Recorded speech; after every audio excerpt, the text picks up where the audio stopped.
ಕರ್ನಾಟಕ ಸರ್ಕಾರದ ಕ್ಯಾಬಿನೆಟ್ ಸಚಿವರಾದ ಸನ್ಮಾನ್ಯ ಶ್ರೀ ಶಿವಾನಂದ ಎಸ್ ಪಾಟೀಲರು ತಾಳಿಕೋಟೆಯ ಮುಸ್ಲಿಂ ಧರ್ಮಗುರುಗಳ ಮನೆಗೆ ಭೇಟಿ.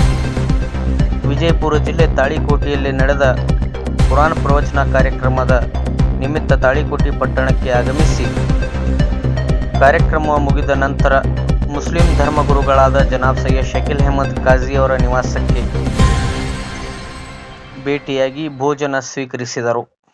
ಈ ಸಂದರ್ಭದಲ್ಲಿ ಕೆಪಿಸಿಸಿ ಸದಸ್ಯರಾದ ಬಿ.ಎಸ್. ಪಾಟೀಲ್ ಯಾಳಗಿ, ಬ್ಲಾಕ್ ಕಾಂಗ್ರೆಸ್ ಜಿಲ್ಲಾ ಕಾರ್ಯದರ್ಶಿಗಳಾದ ಸಿದ್ದನಗೌಡ ನಾವತಿ, ಬ್ಲಾಕ್ ಕಾಂಗ್ರೆಸ್ ತಾಲೂಕು ಘಟಕದ ಅಧ್ಯಕ್ಷರಾದ ಮೆಹಬೂಬ್ ಚೋರ್ಗಸ್ತಿ, ಪ್ರವಚನಕಾರರಾಗಿ ಆಗಮಿಸಿದ ಮೊಹಮ್ಮದ್ ಕುಯಿ, ಮಹಲ್ಗಲ್ಲಿ ಜಮಾತಿನ ಅಧ್ಯಕ್ಷರಾದ ಹಸನ್ ಸಾಬ್ ಕೊರ್ಕಿ, ಇಬ್ರಾಹಿಂ ಮನ್ಸೂರ್, ಶಫೀಕ್ ಇನಾಮ್ದಾರ್, ರೋಷನ್ ಟೋಣಿ,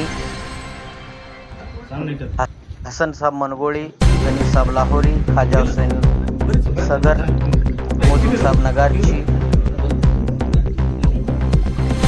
ಇನ್ನು ಅನೇಕ ಜನ ಉಪಸ್ಥಿತರಿದ್ದರು. Bureau report, TLK express news, Talikote.